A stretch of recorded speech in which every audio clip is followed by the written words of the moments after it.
Welcome to విద్యా ఉద్యోగ సమాచారం యూట్యూబ్ ఛానల్. ఈ ఛానల్ను ఎవరైనా మొదటిసారిగా చూస్తున్నట్లయితే ఛానల్ను సబ్స్క్రైబ్ చేసుకొని పక్కనే ఉన్న గంట సింబల్ను నొక్కి ఆల్ నోటిఫికేషన్ బటన్ను ఆన్ చేసుకోండి. ఇంకా మరొక విషయం ఏంటంటే వీడియోలు చాలామంది చూస్తున్నారు కానీ వీడియోని లైక్ చేయకుండానే వెళ్ళిపోతున్నారు. దయచేసి వీడియో చూసే ప్రతి ఒక్కరూ లైక్ చేసి వెళ్ళే ప్రయత్నం చేయండి. ఇక విషయంలోకి వెళ్ళినట్లయితే తెలంగాణ రాష్ట్రంలో డీసెట్ అంటే టీటీసీ యొక్క నోటిఫికేషన్ అనేది రిలీజ్ కావడం జరిగింది. అయితే దీనికి ఎవరెవరు అర్హులు, ఇది అప్లై చేసినట్టయితే ఈ కోర్సు ఎన్ని సంవత్సరాలు ఉంటుంది, ఈ కోర్సులో మనం ప్రవేశం పొందాలంటే ఎన్ని మార్కులు రావాల్సి ఉంటుంది, అదేవిధంగా ఈ కోర్సు చేసినట్టయితే ఏ జాబ్కు అంటే ఏ స్కూల్కి అర్హత పొందవచ్చు, తర్వాత జాబ్ రావడానికి ఎంతవరకు అవకాశం ఉంటుందనే విషయాన్ని ఈ వీడియోలో పూర్తిగా తెలుసుకుందాం. కాబట్టి ఈ వీడియోని ఎక్కడ కూడా స్కిప్ చేయకుండా లాస్ట్ వరకు చూసే ప్రయత్నం అయితే చేయండి. ఇక విషయంలోకి వెళ్ళినట్లయితే తెలంగాణలో డిఈఈ సిఈటి 2025 నోటిఫికేషన్ విడుదల అని ఒక న్యూస్ అయితే బయటికి రావడం జరిగింది.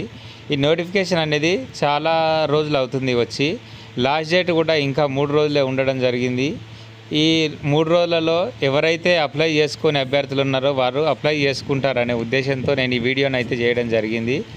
అయితే దీనికి అర్హులు ఎవరంటే ఎవరైతే ఇంటర్మీడియట్ పాస్ అయ్యి పూర్తి చేసి ఉన్నారో, అదేవిధంగా ఈ సంవత్సరము ఎవరైతే అపియర్ అయ్యితూ ఉన్నారో అంటే ఎగ్జామ్కి ఎవరైతే అటెండ్ అయ్యి ఉన్నారో వారు అప్లై చేసుకోవడానికి అర్హులని చెప్పుకోవచ్చు. అయితే ఈ కోర్సులో ప్రవేశం పొందే నాటికి అంటే ఈ కోర్సులో ప్రవేశం పొందే నాటికి ఇంటర్ పూర్తి చేయాల్సి ఉంటుంది. కాబట్టి మీలో ఎవరైనా ఉపాధ్యాయ వృత్తిలో స్థిరపడాలి అనుకున్న వారు ఉన్నట్లయితే ఖచ్చితంగా ఈ టీటీసీ అనే కోర్సును పూర్తి చేసి ఉన్నట్లయితే ఉపాధ్యాయ వృత్తిలో స్థిరపడడానికి ఇదొక మంచి అవకాశం అని చెప్పొచ్చు. ఎందుకంటే బీఈడి కంటే ఈ టీటీసీ అనేది చేయడం వలన తొందరగా ఉపాధ్యాయ వృత్తిలో స్థిరపడడానికి అవకాశం ఉంటుంది. కాబట్టి ఖచ్చితంగా ఈ టీటీసీ అనే కోర్సును పూర్తి చేయాల్సిందిగా నేను మీకు చెప్పడం జరుగుతుంది.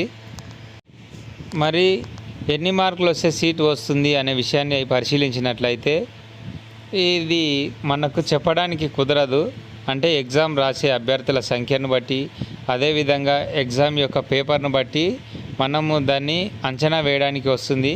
కాబట్టి మీకు వీలైనంత బాగా ప్రిపేర్ అయ్యి మంచి మార్కులు సాధించి మంచి ర్యాంకును సాధించి సీటు సాధించాలని కోరుకోవడం జరుగుతుంది. అదేవిధంగా మరొక విషయం ఏంటంటే ఉపాధ్యాయ వృత్తిలో స్థిరపడాలనుకునే వారికి ఇదొక బెస్ట్ అవకాశం అని చెప్పుకోవచ్చు. ఎందుకంటే బీఈడి చేసిన వారికంటే టీటీసీ చేసిన వారికి చాలా స్కోప్ అనేది ఉండడం జరుగుతుంది. ఏ విధంగా అంటే హై స్కూళ్ళల్లో పోస్టులు అనేటివి ఈ ఎస్ఏ పోస్టులు అనేటివి చాలా తక్కువగా ఉండడం జరుగుతుంది. అదేవిధంగా ఎస్జిటి అనే పోస్టులు చాలా ఎక్కువగా ఉండడం జరుగుతుంది. అదేవిధంగా ఎవరైతే టీటీసీ కంప్లీట్ చేసి ఉన్నారో వారికి మాత్రమే ఈ ఎస్జిటి పోస్టులు అనేటివి కేటాయించడం జరిగింది. కాబట్టి ఖచ్చితంగా వీరికి అవకాశం ఎక్కువగా ఉండడం జరుగుతుంది. కాబట్టి ఎవరైనా ఫ్రెష్గా ఇప్పుడే ఇంటర్మీడియట్ కంప్లీట్ చేసి ఉన్నవారు ఉపాధ్యాయ వృత్తి నాకు అనుకూలంగా ఉంటుంది, నా ప్యాషన్ అదే అని ఎవరైతే ఉన్నారో అటువంటి వారు ఈ కోర్సును ఎంచుకొని ఈ కోర్సును పూర్తి చేసి ఉపాధ్యాయ వృత్తిలో స్థిరపడడానికి ఇది ఒక మంచి అవకాశం. కాబట్టి లాస్ట్ డేట్ కూడా ఎక్కువ దూరంలో లేదు, ఇంకా 3 రోజులు మాత్రమే ఉంది. కాబట్టి ఖచ్చితంగా ఈ వీడియో చూస్తున్న వారు మీ ఫ్రెండ్స్ ఎవరైనా ప్రజెంట్ ఇంటర్మీడియట్ ఎగ్జామ్స్ రాసి ఇప్పుడు ఏం చేయాలని సతమతం అవుతున్నట్టయితే అటువంటి వారికి మీరు సూచించండి. అదేవిధంగా ఎవరైనా ఉపాధ్యాయ వృత్తే నా ప్యాషన్ అనుకున్న వారు ఉన్నా ఇది ఎవరైనా అప్లై చేసుకోలేని వారు ఉన్నట్టయితే వారికి కూడా మీరు సజెస్ట్ చేయండి.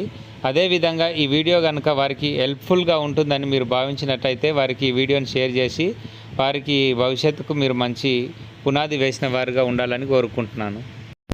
ఈ వీడియో కనుక మీకు నచ్చినట్లయితే వీడియోని లైక్ చేసి మీ ఫ్రెండ్స్ అండ్ ఫ్యామిలీకి షేర్ చేయండి. అదేవిధంగా ఈ వీడియోని ఎవరైనా మొదటిసారిగా చూస్తున్నట్లయితే ఈ ఛానల్ని సబ్స్క్రైబ్ చేసుకోగలరని కోరుకుంటున్నాను. All the best.